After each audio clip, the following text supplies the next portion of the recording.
कहानी ड्रेन में रहने वाली लड़कियां। लेखक असगर वजाहत। संसार से लड़कियां गायब हो गई हैं। पूरी दुनिया में अब कोई लड़की नहीं है। यह विचित्र स्थिति पैदा कैसे हुई? सुनिए। रात का 2 बजा है। शीतल बाजार, पहाड़ी धीरज की गली नंबर 12 के मकान नंबर 7 में रहने वाली सरला सफदरजंग अस्पताल के जनरल वार्ड में लेटी है। यहां से वहां तक औरतें ही औरतें हैं। छत पर नंगे बल्ब जल रहे हैं। मरीज औरतों के पास तीमारदार औरतें बेड के पास दरी बिछाए पड़ी हैं। झोलों में खाली बर्तन है, पानी की आधी बोतलें हैं और कभी कभी कराहने तथा सिसकने की आवाजें हैं। सरला कल दोपहर से छत के पंखे को देखे जा रही है। उसे दोपहर को होश आया और नर्स ने बताया था कि उसे लड़की हुई है। नर्स को नहीं मालूम था कि सरला के यहाँ यह तीसरी लड़की है। नर्स बताकर चली गई थी। सरला से मिलने कोई नहीं आया था। न सास, न ससुर, न पति, न देवर, न ननद। सरला चाहती भी न थी कि वे आए। 10 साल यानी शरीर पर निकले 10 बड़े बड़े फोड़े। पहली लड़की का जन्म, फिर दूसरी और अब तीसरी। रात में नर्स लड़की को लाई कि मां का दूध पी ले। सरला ने लड़की को गोद में लिया और उसे लगा बच्ची तपता हुआ लावा है। बच्ची को उसने दूध पिलाया और चंद मिनटों में उसे अपना जीवन जीते देख लिया।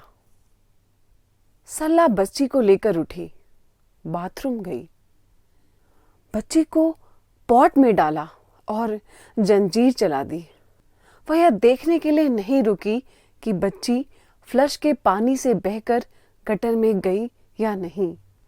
हाँ, उसने एक हिचकी जैसी आवाज जरूर सुनी थी। उसने सोचा यह तो मामूली आवाज है। अगर वह बच्ची बच जाती तो उसके रोने से धरती फट पड़ती। सरला बिस्तर पर आकर लेट रही। थोड़ी देर बाद नर्स बच्ची को लेने आई तो सरला ने बता दिया कि बच्ची के साथ उसने क्या किया है। हड़कंप मच गया। अदालत में सरला का बयान सटीक था। उसने यह माना कि उसने बच्ची को पॉट में डालकर फ्लश चला दिया था। उसने यह भी माना था कि यह उसने अपनी बच्ची के सुंदर भविष्य के लिए किया था। और हाँ, माँ बाप का काम अपने बच्चों के भविष्य को सुधारना है। अदालत जो एक औरत थी, सरला को छोड़ दिया क्योंकि यह साबित हो गया कि उसने जो किया है वह होशो हवास में नहीं किया है। सरला घर आ गई। रात में वह लेटी थी कि बच्ची गटर से निकलकर उसके पास आई। बच्ची ने साफ सुथरे कपड़े पहन रखे थे, रिबन बांध रखे थे। वह सुखी लग रही थी। सरला उसे देखकर खुश हो गई। बच्ची ने अपनी मां के शरीर पर ही नहीं, उसकी संवेदनाओं पर गहरे गहरे जख्म देखे। अपमान, हिंसा, उपेक्षा और बर्बरता के निशान देखे। बच्ची ने मां से कहा, चलो तुम भी मेरे साथ गटर में चलो, वहां बड़ा आराम है। लेकिन अफसोस कि बच्ची तो गटर में चली गई, मां नहीं जा सकी। सरला अपनी बच्ची को जाते देखती रही। जाते जाते बच्ची ने कहा, चिंता मत करो मां, तुम आ जाओगी, एक दिन आ जाओगी। भगवान का करना कुछ ऐसा हुआ कि सरला के पति जगदीश्वर को बिरादरी में ही एक अच्छा रिश्ता मिला। दहेज भी अच्छा मिलना था। चिंता थी तो बस यह कि सरला है। जगदीश्वरी की बात और किसी ने नहीं, घर के स्टोव ने सुन ली। तेल ना होने के बावजूद स्टोव फटा और इस तरह फटा कि सरला 100% जल गई। सरला की राख घर में रखी है। सरला का पिता आता है और राख को नमस्कार करता है। सरला के 2 भाई आते हैं और राख के पैर छूते हैं। जो होना था, जो बदा था, वह हो गया। सरला के पिता को दुख है, भाइयों को दुख है।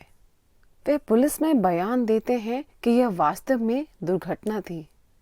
उन्हें पक्का विश्वास है कि सरला की हत्या नहीं की गई। वह मानसिक रूप से असंतुलित थी और लापरवाही के कारण स्टोव फट गया। कानून की आंखें गवाह हैं। कानून कुछ देखता नहीं, वह अंधा है। अंधा अपने घर बैठा रहा। अब इसे जलाया जाए, पूरी राख तो हो गई है। हाँ। कहाँ ले जाओगे? इसे कौन लेगा?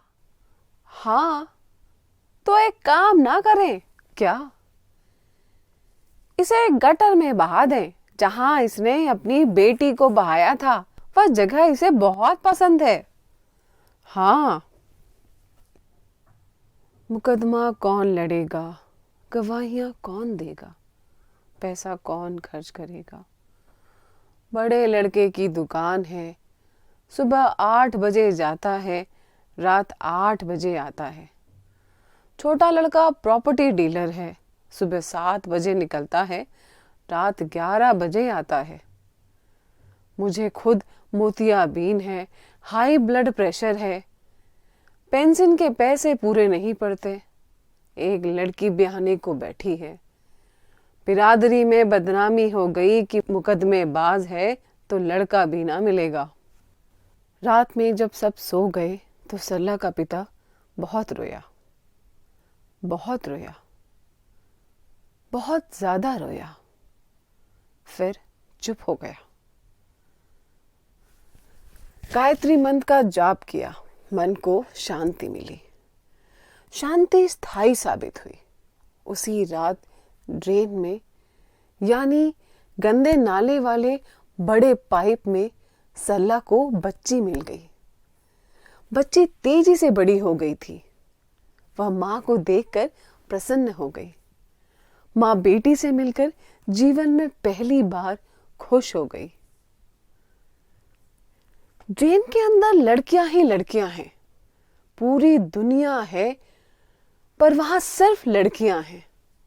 तितलियों की तरह उड़ती, महकती, चिड़ियों की तरह गाती और डाल डाल पर बैठती, झरने की तरह रास्ता बनाती और किसी वाद्य की तरह संगीत को जन्म देती। सिर्फ लड़कियां।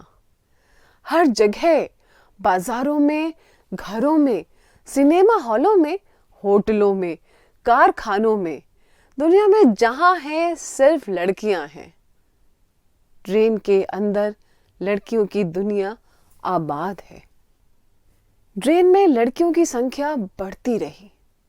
समय बीतता चला गया।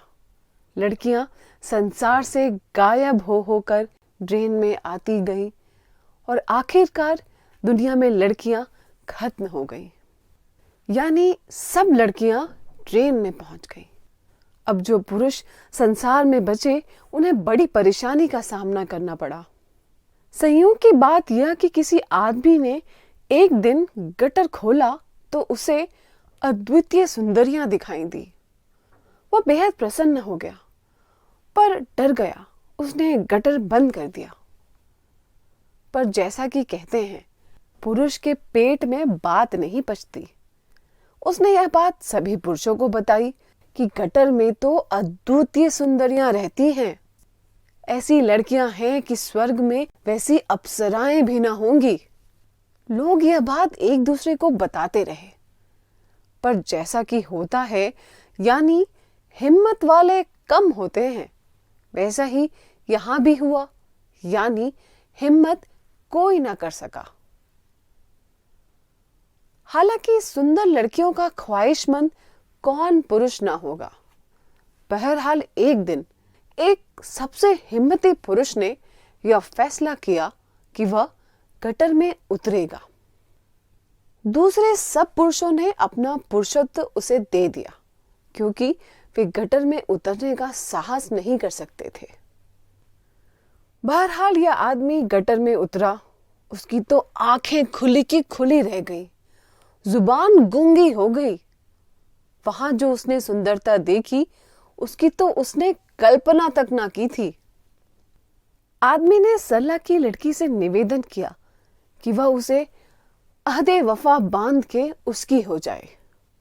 लड़कियों ने आदमी को घेर लिया और पूछा कि तुम यहां क्यों आए हो? आदमी ने कहा, लड़की की खोज में। लड़कियों ने कहा, तुम लोगों की यही सजा है कि तुम यहां आ तो गए हो पर जा नहीं सकते। मैं विवाह करूंगा, पुरुष बोला। लड़कियां हंसने लगी। मैं दिल की रानी बनाकर रखूंगा। लड़कियां हंसने लगी। वह घबरा गया और बोला, ठीक है, तो मुझे जाने दो। लड़कियों ने कहा, तुम्हें सभी पुरुषों ने अपना पुरुषत्व देकर भेजा है। हाँ हाँ हाँ, तो वह यहां रखते जाओ, फिर चले जाना। लड़कियों ने कहा। क्या? वह घबरा गया। हाँ, पुरुषत्व यहां रखते जाओ। वह आदमी तो तैयार नहीं था, पर जब वह ड्रेन से वापस गया तो उसके पास पुरुषत्व नहीं था। हे आजकल संसार में रहने वाले आदमियों, तुम्हारे पास और कुछ हो ना हो, पुरुषत्व नहीं है, जबकि ड्रेन में रहने वाली लड़कियां लड़कियां हैं, पर वे संसार में नहीं हैं।